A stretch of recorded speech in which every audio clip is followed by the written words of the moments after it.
everybody, welcome to History Made Awesome. My name is Eric, and before I start today's video, I just want to say I want to apologize for not being too active on the channel in recent times. The reason why, and I won't get into it in this video, but I will get into it in a different video. The reason why is because I've been dealing with some personal things, very positive personal things, I would say, something that would affect this channel in a very positive light, and I'll talk a little bit more about that in another video, which will come out soon, hopefully after this one. But yeah, so I'm back again, and I started to make a video with Napoleon Total War. And if you guys have known, you guys see my other videos, you guys know that this is like my historical, my paradise in a sense, something I really do enjoy and something that I'll be studying in the future, which is Napoleonic warfare and the Napoleonic Wars in general. So I decided to do a little overview, or not overview, but just kind of go over a game that I played just recently, and I would have to say it's probably the best game that I've played in Napoleon Total War. I've been getting back into it recently. It's not a perfect game, I'd say, but it's a really good game, so I think we should just jump into it and get after it. And yeah, so in this video now we'll talk about the game I played and kind of my strategy and my thinking behind it, but provide you a little bit of historical context and also talk about how this game kind of compares to actually what happened in history, or at least how combat occurred during the Napoleonic Wars in that sense. So let's just get in and see what the armies go on with. So I hosted this game. It's a ranked game, and it's 3v3. And you can see we have our three French versus two British armies and one Austrian army, which is on my flank. And we have, I don't have the people's names. I'll display them. The people who played with me, and thank you to those people for playing with me. So yeah, I'll put that in the text as you see right now, the two armies we are fighting. And yeah, so I'll kind of go over my army composition and the rules. So what I decided to do is go with 2 art, so 2 artillery max.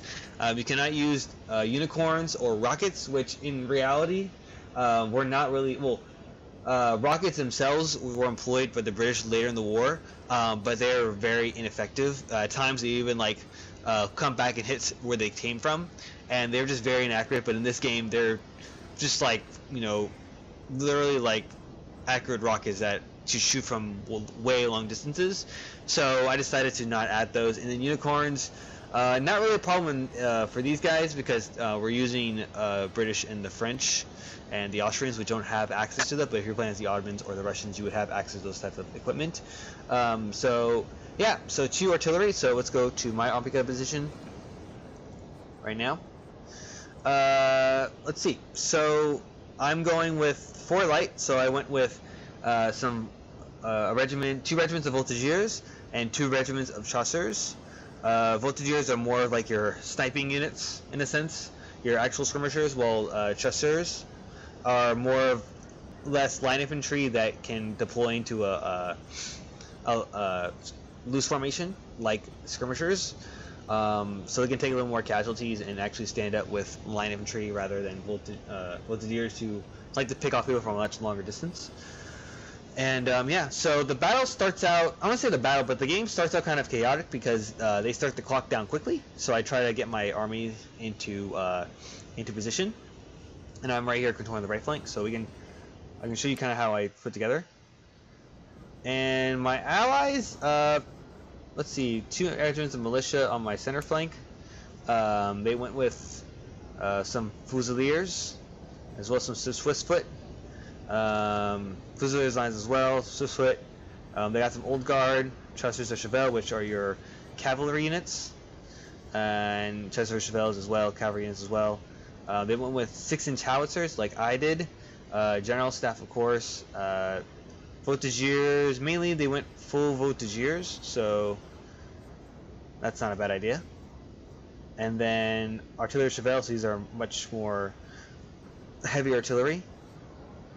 Seaman guard, young guard, Fusiliers line, Chasseurs, Voltigeurs on that side. And it seems like they went with mainly Voltigeurs. I like to go mixed. So I won't really talk about my other compatriots in this game because the battle is really decided on my flank. And in terms of cavalry, and I didn't go over that, let's just go over that real quick. I went with a 5th Regiment de Hussards, And I went with Chasseurs of Cheval, which are deployed over here, and I went with Carabiniers, which are some of your best heavy infantry that the French have. So let's get into the deployment phase real quick, and it will not be that long. So now we've deployed, and so let's just focus on how I've kind of deployed. I like to go mixed in case these guys, in case we get hit up with line infantry right in front of these dudes. So I went with, actually, I don't have any just Chasseur Regiment. I actually have the 6th Regiment Infantry Légère, which is one of the special light infantry units that the French have. And so I kind of deploy them in regiments, as you can see. Each area being supported by a light infantry group. As you can see, I've deployed 2 free line here to hold my center, 2 line infantry to hold this center flank here, and some militia and fusiliers line on this right flank as well. And with my 6-inch howitzers on this flank right here. So let's see what my opposing general has put in front of me. We can just go check them out right now. Now the Austrians as an army compared to the French have a lot better skirmishers than probably some of the best skirmishers in the game. Their infantry themselves is actually not bad at all. They get the job done. But yeah, their light infantry and also their light cavalry is also pretty good too. So we can see our opposing general has brought in some Landsschützen. These are the basic, which are a lot better than my Voltigeurs, but they're the basic skirmisher infantry, and some more Landsschützen. It seems like they did not bring any kind of. I'm trying to see. It seems like they only brought 3 light infantry. From what I can see, yes. 1, 2, 3. Yep, they've only brought 3, and it seems like they've spent most of their money in Hussards, so they're going to try to out-cav me in a sense. And mainly German Fusiliers, and I think 1 1st Regiment Emperor's Own, so that's a pretty good line infantry unit, and mainly Fusiliers. So they went with more of a heavy cav-based army. Yeah. So this battle is really going to be decided. Oh, and no, sorry. They also brought 12-foot-pound artillery. So these artillery is not like my howitzers, where they can fire in a upwards trajectory. These guys fire on a straight line, more like field guns in a sense. But they do have range, so they are deadly, a lot more deadly at range than my howitzers. So I have to be kind of aware of that as I kind of go through. And so yeah, that's how my enemy starts up. Now let's get into the battle phase. So the first thing I decided to do is just deploy my my howitzers, just kind of hold the ground. Maybe if they want to charge in here to take that ground, they're gonna get whacked if their cavalry tries to charge in here. My howitzers probably hit on them. So I kind of move in slow. We can start the game right now. So right now I deploy my howitzers, and my allies on the side decide to send their cav up to take this high ground. Which is, it's a good strategy to do, but you have to be prepared because the other army has, I think they have horse artillery, which is basically artillery that is mounted on. It's basically artillery that can move around the battlefield very quickly. Essentially, that is what horse artillery is supposed to be. So right now, I'm moving my men out. Deploying on their flanks. I know that the center position is going to be important. At the same time, I begin to recognize that that they are deploying a lot of their artillery in this center zone right here, or this lane, as you can say. But right now, we're moving our troops forward. On the left flank, both these armies, on the far left flank, these armies are starting to come together.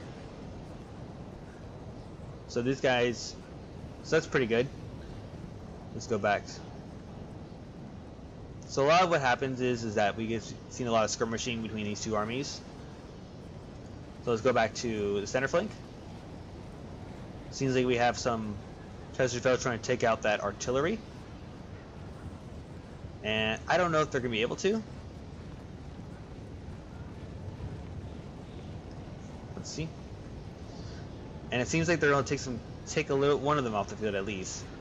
So that's really good for them. in this, you really want, this is what something that cavalry used to do very well, or at least that's one of the actions of cavalry, is to take out either skirmishers who are in loose formation or artillery, which is something they're really good at. But it seems like he's going to lose his one wing of cavalry, it seems like. So as you can see now, we can start to see the effects of that artillery being put upon this center lane right here. And at this time, my ally on my left flank is telling me to move up. The game was kind of laggy, but it did not really affect the game all that much. I was just kind of going slow to see how my enemy kind of deployed first. Like Napoleon Bonaparte said, you know, if your enemies make a mistake, let them make that mistake. Not verbatim, but essentially that is what he said. So let's continue on. So as of right now, I am deploying some of my light infantry in the center lane here, in case he wants to charge here. This place has been kind of considered a no man's land in a sense because of the amount of artillery that we have in this location here. And if you can look to see, I don't know if we can see it from Mars. So my artillery's its approximate range as of right now is about to here, is kind of the effect of, or at least the extent of the range that it has on the side. So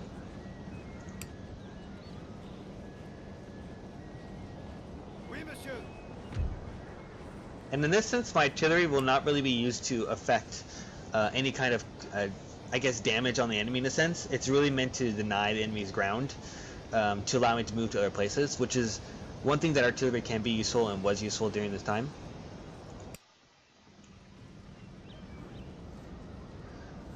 So right now I'm moving my men into position, and we can try to see on other parts of the battlefield as well what else is going on. It's mainly a stalemate across the battlefield. No one's really doing much, trying to contest ground. I'm waiting to see who's going to make the first move. So as of right now, I've kind of positioned my army in this light here.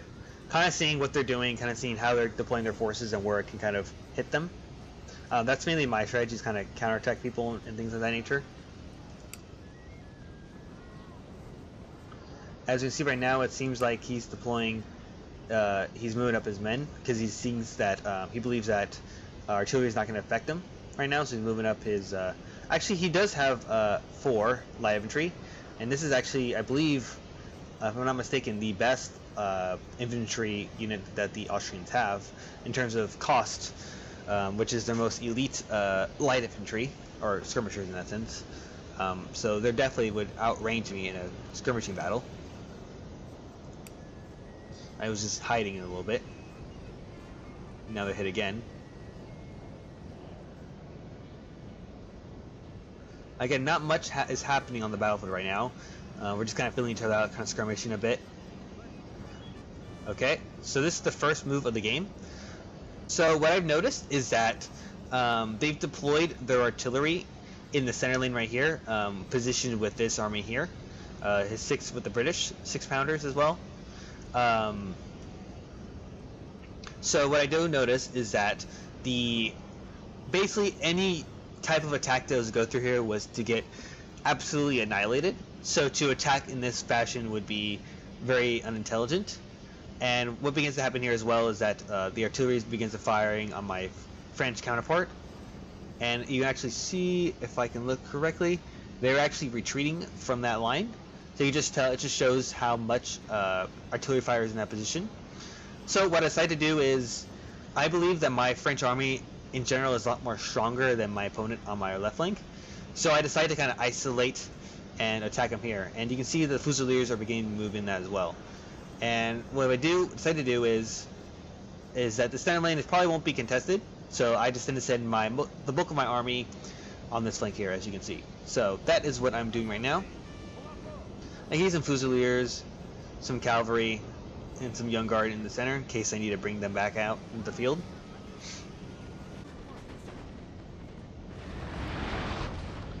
And as you can see, that artillery start now coming to range. And at the same time, most of my allies are telling me to move up. to which I decided to do.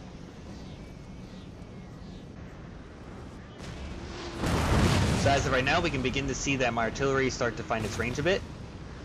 And you can just see, that's the 12 pounders right now, who are just firing at my artillery. You can just see the range that they just have, which is absolutely ridiculous. Basically, when it comes to cannons, the higher the round, or the bigger the shot, essentially, essentially the more range, the more power it has, the more damage it can do. So you can see that they're hitting my artillery right now. Or not hitting it, but they're getting it close. Look at this. This is one round that happened. Basically, with cannonballs, they like to bounce. If it's dry and the conditions are right, it bounces, and that's how it does all of the damage. But yeah, that just shows how much range they have. So I can't really move my artillery deeper because if I were to, it would be a good chance that they would be outgunned by these cannons right here. And I want to preserve my cannons as much as possible. So I can see right here, I am moving the rest of my army into the attack position.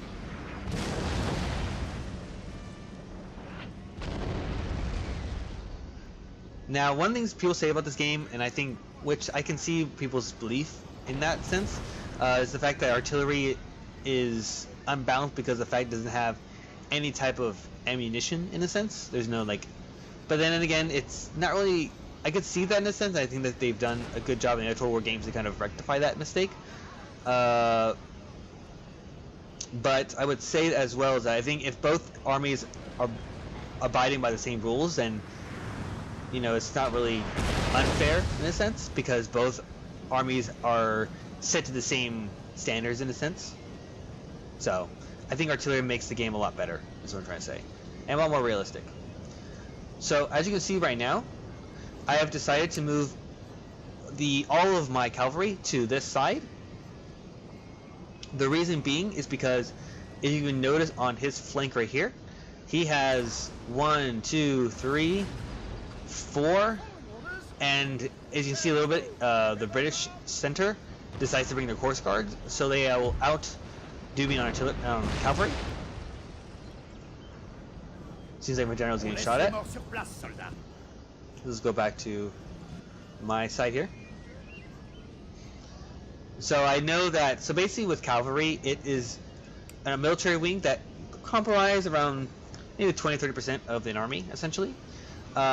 Its main uses was to kind of scout the enemy formations, or to, if you have heavy cavalry, to kind of basically crush the enemy in front of you. And also it affects, it does very well against infantry, not only in this game but also in real life, by attacking the flanks and not allowing you to kind of maneuver sufficiently, and also take out artillery, as I said before. So in that sense, if I want to move my armies in a much more safer fashion, I have to deal with this cavalry. As you can see right now, he is now bringing his cavalry up, and this is kind of where the battle is going to be decided, is whose cavalry is able to stand up to the test and able to stay in the fight a lot easier. So right now we're kind of bringing my cavalry up as of right now. I do outnumber him because he's decided to bring most of his, he's at least brought some of his infantry units here instead of bringing them to the fight, which is the same for me as well. But I have a lot more light infantry than he does because of the army that I brought in. If we can just check real quickly on the other side, it seems like this British general has lost, this flank has lost its general. So that's really going to hurt the enemy's morale to fight. And he's actually lost some of his artillery. It's getting attacked by its own things over there. So that's going on their flank. It's not much going on. A lot more skirmishing between the two armies.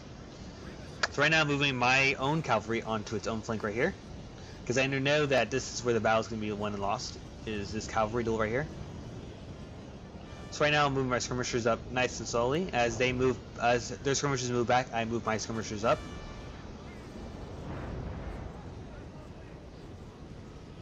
So I'm now using my skirmishers to screen my army, which is something they did in actual reality.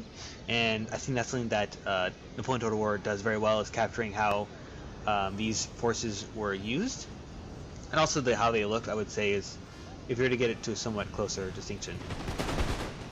So now my armies are now my skirmishers, which is my special regiment of light infantry. Okay. Now what I've started to do at the same time as my skirmishers are attacking is that I've recognized that he is now bringing most of his light infantry to their side as well. So I'm going to pause the game real quick, to kind of what the tactical things are going on. So right now I believe he's brought his other, I believe these guys are moving backwards. Okay, they're not. Okay, so now I've kind of recognized that this is where I need to strike. This is where the battle's going to be won.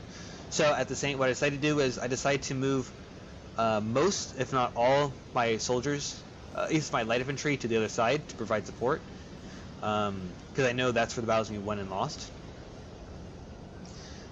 And what I also begin to notice is that he's beginning to move his artillery out of that area. And now I know that artillery, it's very effective at close ranges, even though it's really dangerous for the artillerymen themselves, because not only can they use their grape shot to inflict, it's very much like a shotgun blast, to inflict lots of casualties at a close range, that would really kind of bring a dent to my army. So I know that I need to attack now, or the battle's going to be a lot more difficult for me. So I believe now I'm just kind of putting all my chips on the table for this attack, but they're kind of outgunned in a sense. At the same time, I've built some stakes, so if cavalry decides to hit these guys, they're going to get run with a bunch of stakes. Because I'm not sure what the cavalry's going to do, but I know that they can be very deadly. Okay, so now we can see that a cavalry is making its attack right now. And as you can see, my cavalry is very much outnumbered. So I decide to, you know what, let's put them into diamond formation. If they want to charge, they can charge more effectively. So this is where the battle's going to be won and lost, this site right here. So I noticed that the cavalry is, they outnumber me. They probably have, we have one unit of Carabiniers, which is probably one of the best cavalry on the field right now. And so they do have horse guards, which is a very effective force. And I believe these guys are just, yeah, so these guys are just, they're not actual, I'm thinking, if I can't forget the word right now. They don't have a breastplate, but they do have a good stats in a sense. And so what I decided to do is, you know what, let's bait them into this, let's bait them closer to my infantry.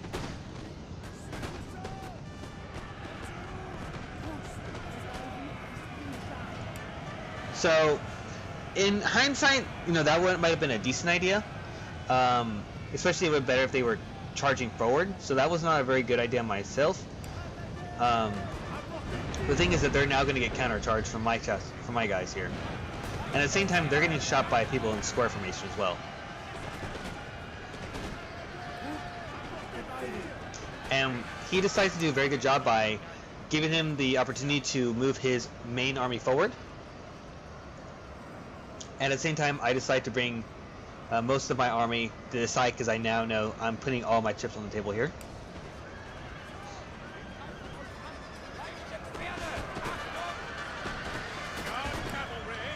Now, in terms of the cavalry combat in this game, surprisingly enough, not a lot of actual casualties happened in this type of fighting between two cavalry members. A lot of times the both cavalrymen were trying to just control their horses, and basically not get themselves killed. A lot of times the actual the casualties happened when one side decided to retreat and the other side would run after them. But nonetheless, I have some Chasseurs just fighting right now. So now what I decided to do is, I know that I have more, probably I outnumber them on this flank. So what I decided to do is, I decided to bring one Fusilier line to support my infantry, or I'm sorry, my cav right now. And what I decided to do is move these Fusiliers over to this side, and then drop in one more Fusilier regiment into the fold right here. And my men are coming slowly but surely. So right now I move them in. When Voltigeurs decide to join the fight, they're running to get into position.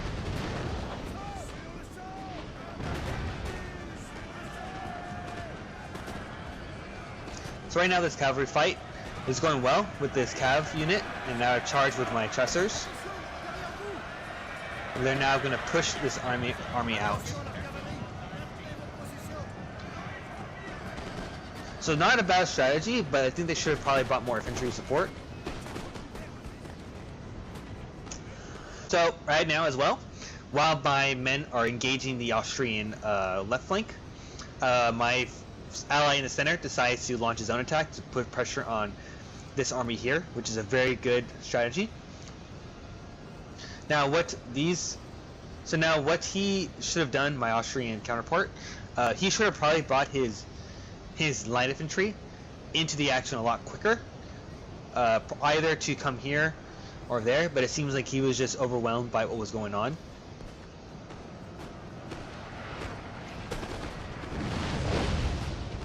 So right now I brought all my infantry in this side. Now he's bringing his lifeguards, which is even a more better cavalry unit for the British. So it seems like we are going to rout this cavalry attack. And it seems like the enemy drone have been killed. So that's good. So as of right now, my artillery is now coming to the fight now. So right now what I'm doing is I'm now bringing all my infantry to this side. My general staffs are watching over. So now what I decided to do as well is, since now I've been able to take care of that cavalry unit, I can now move my men to flank these guys. And I've also kept a lot of my cavalry as well. So now I'm going to now take these guys out before they become a threat to me on the battlefield. They do have one Hungarian Hussards left, but I'm going to use my Chasseurs' ability to fire off their horses to deal some damage to them. So you can see right now, I've now been able to outflank this unit right here. He's decided to now finally bring his. Actually, they're still. They're not moving, but this center strength army is being ripped to pieces. So now, with that in mind, now I can now inflict a lot more casualties on this flank right here. He's starting to recognize I'm starting to get around him. So now I'm going to attack that artillery unit. In hindsight, it would have been better if he would have probably just kept his artillery not too close to the battle, but maybe right here. He could have probably brought his Fusiliers at the same time and brought him right here. That would have been a lot better use of his artillery. I know what he was trying to do, but it would have been, he would have to have won that cavalry skirmish, and he put a lot into it. So right now I begin to just tear up this unit because I have a lot more guns than them. Now the British are starting to attack this center flank. What he probably should have done is probably brought all of his infantry in, because I believe he outnumbered them in a pretty good distance. So now what I'm decided to do is now little thing I would say on this is that I probably should have fired a volley and then charged, but I didn't know if my men had reloaded enough. But I thought, we can just get after these guys and flank them out. And in cavalry charges let's just check these guys out real quick.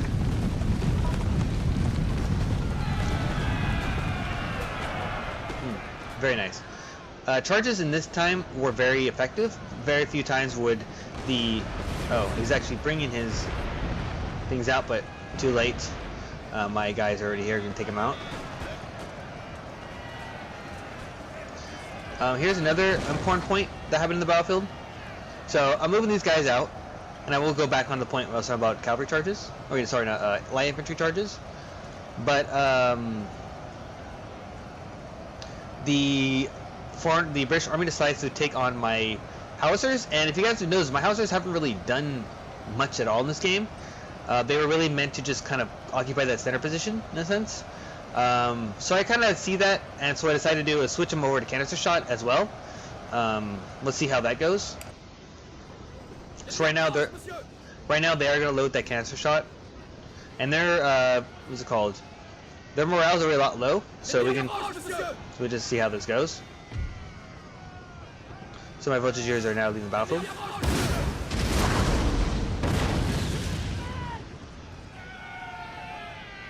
So they're gonna get there, but they're gonna rout. I still have my left young guard here. I kind of forgot to bring them to the battlefield, but we're just crushing these guys. I don't really need them. I could have probably brought them here to support, but as you'll see, I have a lot of guys left over, and I will start to bring them to the battlefield as I feel like I do need them.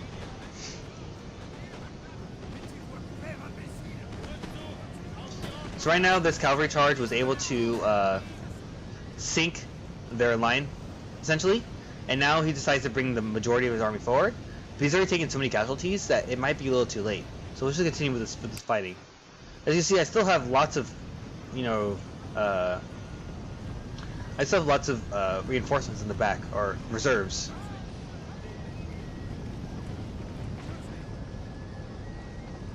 So what I begin to do is now I begin to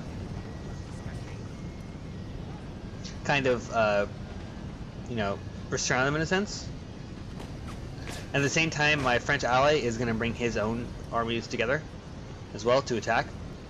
Now I'm just reforming my lines to kind of make sure that I'm good to attack. So it's good to make sure your lines are reformed and everything, so you can kind of make a more effective attack instead of just attacking randomly. So I decided to bring my old guard into the fight as well. I'm going to kind of heap them here to kind of hold their line. Now, Napoleon never wanted to bring his old guard into the fight early, or his guards in general, because he felt that, if you're doing that, then you're losing the battle, essentially. And if you guys have read War and Peace, he was asked consistently to bring the old guard in, but he never did. So right now I'm doing what Napoleon should have done. Now, we did do it at Waterloo, which could have won the battle, but it was a little too late with Wellington coming in. But now I'm bringing the old guard in to hold my center, and now they're just going to start laying on these guys. So now the French are now starting to attack the British center, and the French themselves on the side have begun to sandwich them. At the same time, I'm moving my own Fusiliers, which have probably taken tons of casualties, but also dealt lots of damage. Also moved around to flank these guys out. And at the same time, I'm moving my 6-man Howitzers. Now, these Howitzers are actually still alive, but for some reason they can never get them back into the battlefield. But to be fair, the Howitzers haven't really done much, in a sense, or any physical damage. What they have done is taken up positions.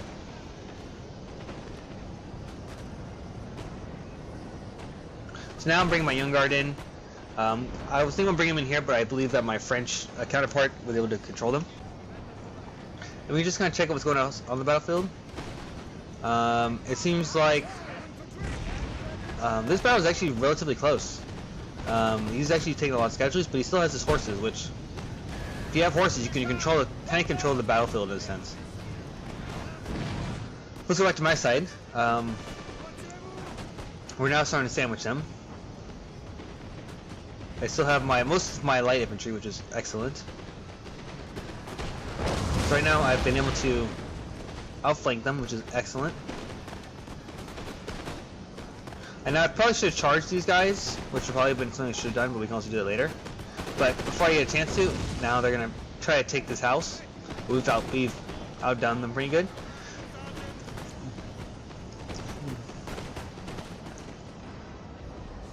Now my 6-inch Howitzers are coming in. And now they're going to start raining fire on these guys.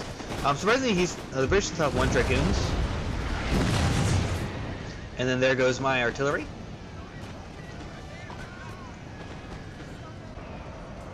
Now he's bringing his British Coldstream Guards, which is a very effective unit, but they've taken already lots of casualties. So now I'm going to try to take this house from them because they believe that they're going to try to hold up in there, which is... I almost take out his general. Almost.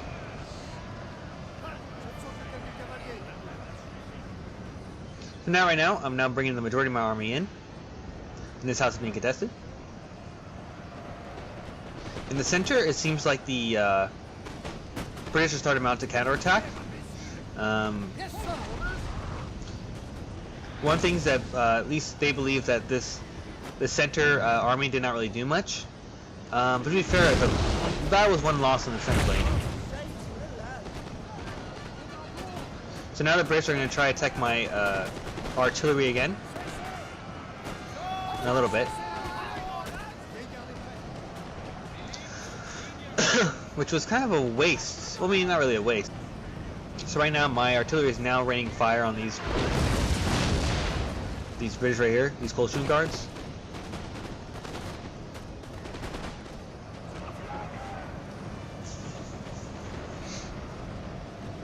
And again, I see them coming, and I decide to load some more grape shot, which will effectively render that cavalry unit useless. As you can see right here, there's one. And they stop, which is not good. Thank you for letting them reload again.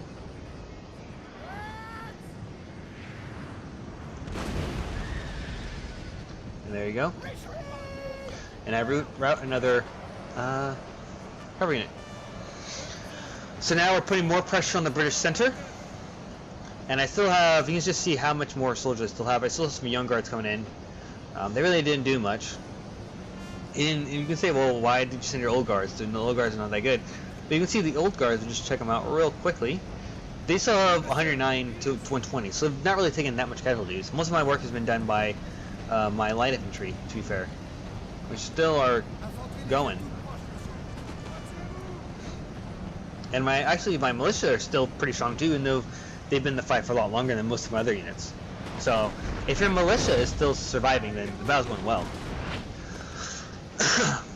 So as you can see, we are now putting more pressure on these guys here. This foot right here in the center.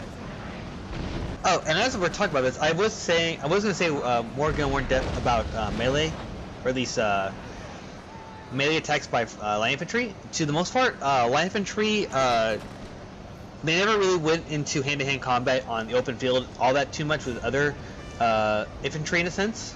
But if they were in wooded areas or in, let's say, urban areas, that's where a lot of hand-to-hand combat actually did occur, and that's where they would use their musket or their bayonets a lot more than, let's say, in a charge against another line infantry unit. Because what would happen is either one side would break and not get to the line infantry unit, or another line infantry would basically break if because you don't want to get attacked by pointy things. So now I brought my militia into the fight. This general staff is actually going to take out my artillery, but to be fair, the battle is pretty much over by that time. As you can see, just how much more units I have is just absolutely ridiculous. And now, if you didn't know, these guys over here, these light infantry units, they're actually out of ammo. But I think what a lot of people like to do is actually, they actually like to basically, you know, if they have no more, if they can't kill anybody, why don't you just send them to charge people? Well, what I've kind of found is that, well, your enemy doesn't know that they're out of ammo, so you can just use them as pretending that they have ammo. So what I like to do is actually use them as more of a screen, just to take casualties and add to that benefit. They're actually in loose formation, which is one of the benefits of being a light infantry unit, is the fact that this allowed the opportunity to not take that many casualties. And if you're met with, let's say, a line infantry unit, you know, you'll still get hit, but you won't get hit as much as if you're, let's say, in a line or whatever, like these guys are. So let's continue going forward. Starting to put more pressure on these guys. Still got my Chasseurs firing. And I think I've actually lost most of my Voltigeurs, which is unfortunate. Now I like to have a mix, is because I like to have the range of the Voltigeurs, or the more skirmish, or the more, I guess, snipers, I guess, compared to like light infantry as these guys. So if I'm getting out range, I can use them to be more accurate, while these guys can use it to be, I guess, take a lot more casualties and be a lot more like light infantry units. So now this is the last stand by the British unit. It seems like we still have, my friend over here still has his 6-inch howitzers, which is excellent. And most part, this battle is essentially over. That's unique. He probably should have brought most of his army to that position, but he's getting rained on in shells, which is not helping.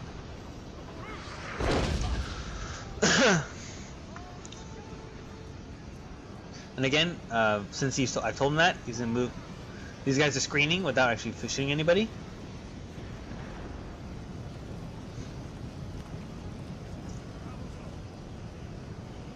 A little bit disorganized here, but you know, we'll speed it up a bit. Okay, so now reform my lines again to attack, and I'm actually going to send these Fusiliers to attack these guys. They probably should have gone into grape shot a lot earlier. I think they will actually fire off a round. Now move my Fusiliers in. Again, they don't know that they have ammo, but I'm using that to allow my army to move around their flank. Oh, now they start to use their grape shot.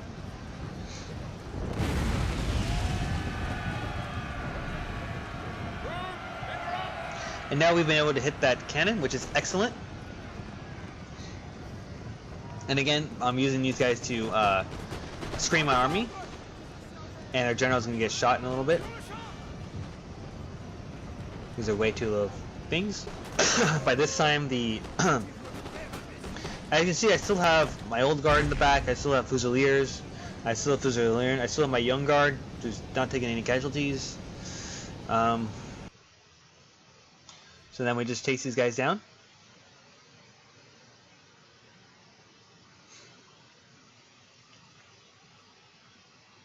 As they run.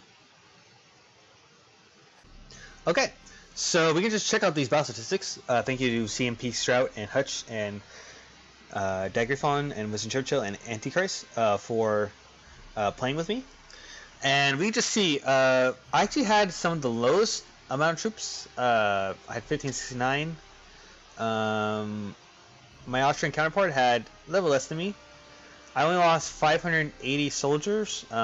My CMP Strout actually did a lot more damage than I did, which is super cool. Because he was in the fight doing, taking a lot more guys out. Well, compared to me, I really, didn't kill that many people. But if I wanted to, if let's say Strout actually had taken out more casualties than me, I could have probably sent more reinforcements to him. And if I was to kind of review this game, we could actually just see how many. My Olive Guard actually killed a lot more people. If I was to change things that I did in this game, I would probably not keep too many reserves. Probably would have helped out Strout, and he probably took a lot less casualties. And we probably could have won the game a lot easier. My artillery would have been a little more useful. But to be fair, for the most part, let's see. Yeah, Winston Churchill did not deploy that very much of a. I think he probably had a lot more heavy, better units than a lot of people did. But I really went for. I actually used up most of my. What's it called? Most of my funds that I had on large, which did make the game easier for me.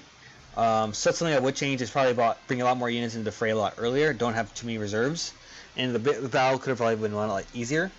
To be fair, things that I think you can take from this game, they can be when you look at Napoleonic warfare, is the fact that sometimes a lot of things that were used during Napoleonic warfare were not really used to cause casualties in a sense. A lot of it was to deny ground to a certain army, or to bring an army's morale down to where they're less effective fighting force, which artillery did very well. Did not cause that many casualties, but they did a very good job of scaring the enemy off a certain ground, or by making them a less effective fighting unit when they were attacked by other forces. And I think that's pretty much it. So hope you guys enjoy the video. I'll try to make more of these videos if you guys enjoy it. And yeah, and when I talk about that news, I'll hopefully come out with that video very soon. It's very exciting times for me. And yeah, please like, subscribe, share with your friends or whoever will like it. And I'll talk to you guys later. Bye-bye.